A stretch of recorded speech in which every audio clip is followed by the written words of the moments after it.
વાર્તા ગુજરાતી વિશ્વાસનું રક્ષણ। એક સંત મહાત્મા હતા, સાધુ થયા, પણ ડાકુઓના સરદાર હતા। તે ડાકુઓના વેશમાં ન રહેતા સંત ફકીરોના વેશમાં રહેતા હતા। પોતાના સાથીઓ સાથે તે ધાડ પાડતા અને લૂંટાયેલું ધન તેઓ ગરીબ અને નિરાધાર લોકોમાં વહેંચી દેતા। એમની ટુકડીના બધા માણસો અહિંસામાં માનતા હતા। એક દિવસ વેપારીઓનું એક ટોળું એ રસ્તેથી પસાર થઈ રહ્યું હતું।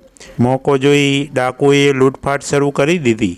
એક વેપારી ડાકુઓની નજરથી બચી એ જગ્યાએ પહોંચી ગયો જ્યાં એ ડાકુઓના સરદાર સાધુ વેશમાં બેઠા હતા। વેપારીએ આપતા આપતા કહ્યું, હે મહાત્મા, તમે મને મદદ કરો, હું ખૂબ જ મુસીબતમાં છું। ડાકુએ અમને ઘેરી લીધા છે। તમે કૃપા કરી મારી આ રૂપિયાની થેલી તમારી પાસે રાખો અને પછી હું આવીને લઈ જઈશ। ડાકુઓના સરદારે કહ્યું, રૂપિયાની થેલીને પેલા ખૂણામાં રાખી દો અને જાઓ। સાધુ પાસે રૂપિયાઓની થેલીને સુરક્ષિત રાખીને તે વેપારી ત્યાંથી ચાલ્યો ગયો।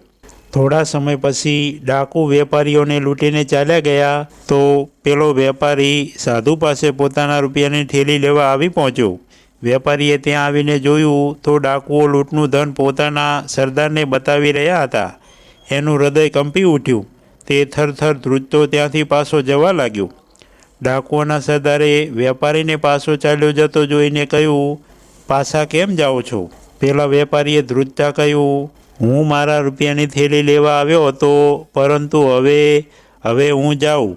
સરદારે શાંત સ્વરે કહ્યું, ઊભા રહો, તમારી રૂપિયાની થેલી લઈ જાઓ, તે એ જ જગ્યાએ રાખી છે।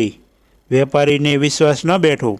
એણે ખૂણામાં જોયું, સાચે જ રૂપિયાની થેલી એ જ જગ્યાએ રાખેલી હતી જ્યાં એણે મૂકી હતી।